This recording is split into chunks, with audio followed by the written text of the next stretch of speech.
It's 8:30. Good morning. I'm Ian Crouch with Hunter News. Singleton Council has moved to preserve the town's water supplies in the face of one of the toughest droughts on record by imposing Level 1 water restrictions. Water levels at the Glennies Creek Dam have fallen to around 53%, and with no significant rain in sight, Council has decided to act to conserve supplies. The restrictions come into force on Wednesday, June 24. However, Council is allowing an amnesty on water misuse, with penalties not being imposed until September 1 to allow residents to come to grips with the new restrictions, which we've posted on the 2NURFM Hunter News Facebook page.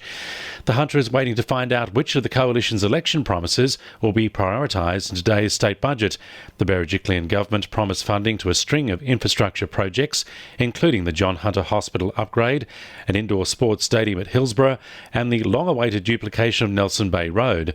Hunter Business Chamber President Henny Deploy says the budget needs to honour the funding commitments made before the election. The ones we are expecting and hoping will get attention in the budget are things like the redevelopment of the John Hunter Hospital, for which $780 million were promised, the Muswellbrook bypass, full funding for that, and then commitment to duplication of Nelson Bay Road. It's believed an electrical fault is to blame for a fire which caused extensive damage to a house at Shortland early today.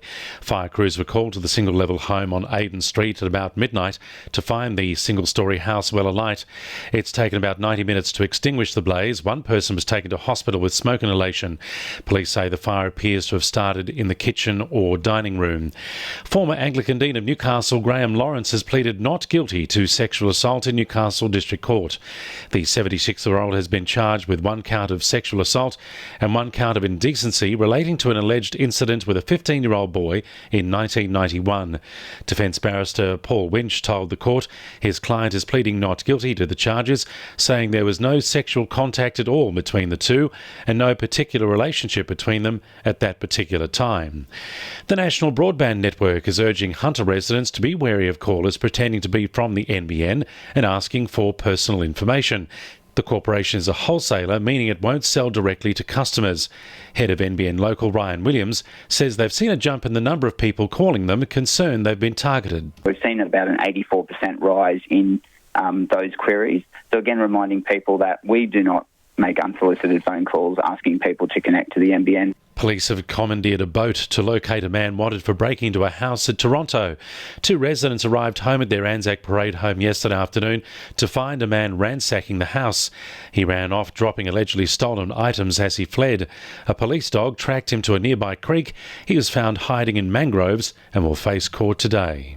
2NURFM Sport. Knights coach Nathan Brown has backed Daniel Safiti to get the job done in his Origin debut. After Safiti's prime form and Newcastle's wins against St George, the Roosters and South Sydney, Brown was more than happy to recommend his heavyweight prop, who debuted in 2016 and has 75 NRL games to his name. He says Safiti will just be what Brad Fittler needs. More than 330 mountain bike riders took to the trail to race in the Hunter School's XCO Championships at Glenrock.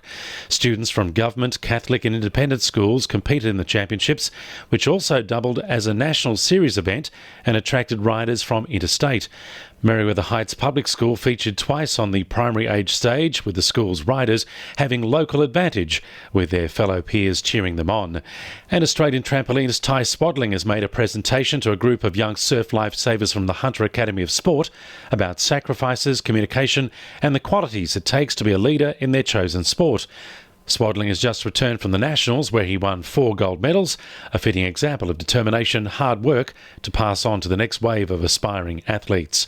And the winning numbers in Monday Lotto are 34, 35, 22, 2, 21 and 18, and the supplementaries are 19 and 11. 2NURFM News Time, 26 to 9.